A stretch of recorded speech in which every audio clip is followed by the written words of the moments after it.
छत्रपती संभाजीनगर महापालिकेची निवडणूक झाली, निकालही लागला.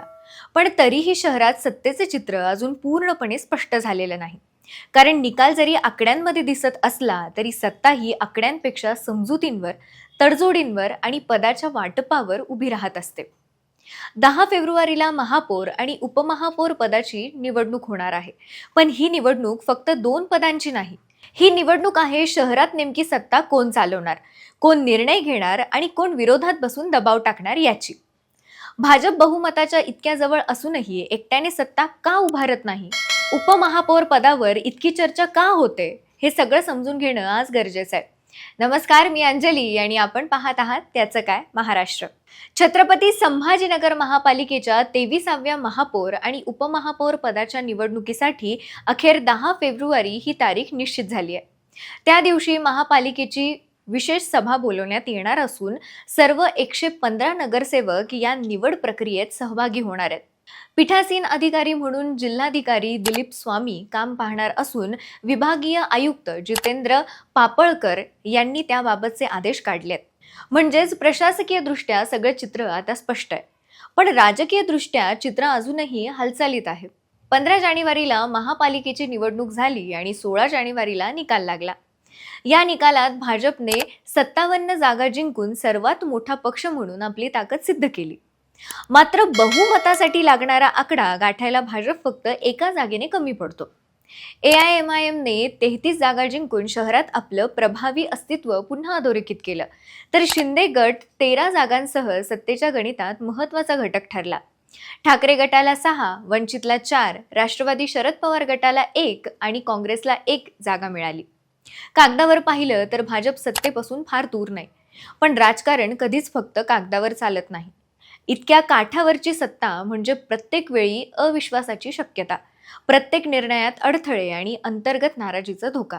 त्यामुळेच भाजपने सुरुवातीपासूनच संकेत दिलेत की ते एकट्याने सत्ता उभारण्यापेक्षा मजबूत युतीला प्राधान्य देणार आहेत. याच ठिकाणी शिंदे गटाचं महत्त्व वाढतं. शिंदे गटाला सोबत घेण्याचा निर्णय हा फक्त संख्याबळासाठी नाही तर स्थिरतेसाठी आहे.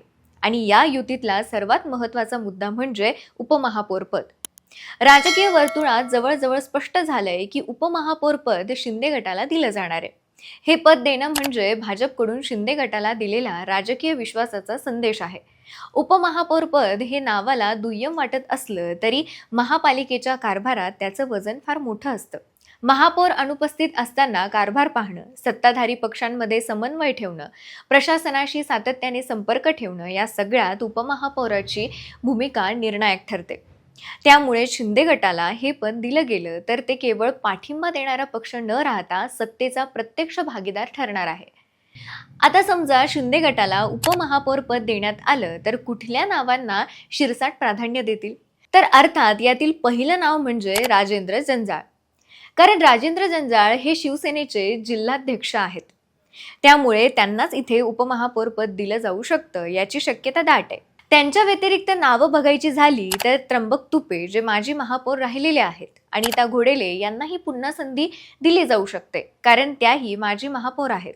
शिवाय एक नाव जे इथे घ्यावंच लागेल ते म्हणजे सिद्धांत शिरसाट, जे दुसऱ्यांदा निवडून आलेत.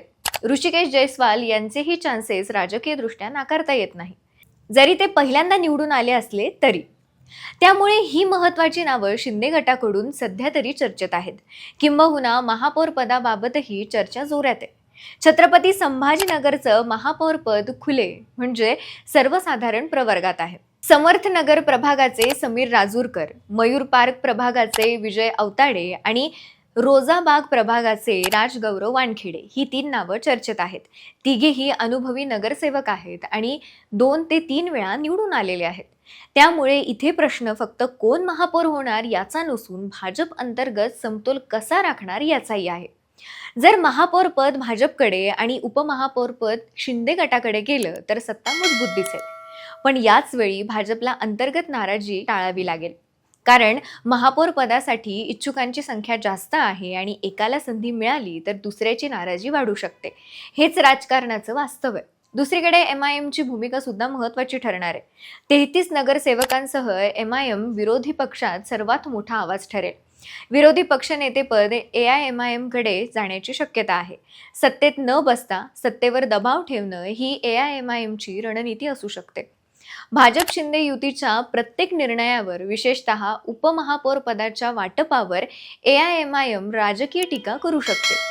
छत्रपती संभाजीनगर महापालिकेचा इतिहास पाहिला तर सर्वसाधारण प्रवर्गातील महापौरपद नेहमीच महत्त्वाचं राहिलंय.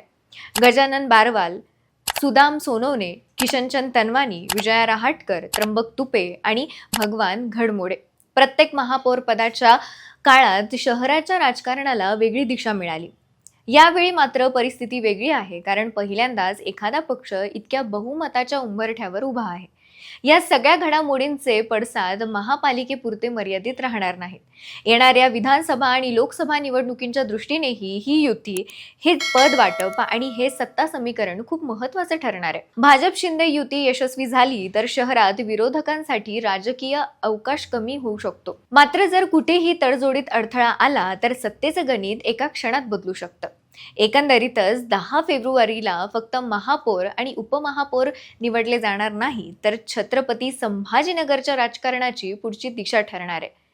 उपमहापौर पदाचा हा निर्णय युती मजबूत करणार का, की भविष्यात नवे वाद उभे करणार? सत्ता स्थिर राहणार की विरोधकांना नवी संधी मिळणार? उत्तरं लवकरच मिळतील. तुम्हाला काय वाटतं? उपमहापौर पद शिंदे गटाला देणं भाजपसाठी योग्य निर्णय का? आणि शिंदे गटात कुणाला महापौर केलं जाईल? कमेंटमध्ये नक्की सांगा. बाकी राजकारणाच्या आखाड्यात आपली नजर तर कायम असणारच आहे, तेव्हा कुठेही जाऊ नका. पाहत रहा, सबस्क्राईब करा. त्याचं काय महाराष्ट्र.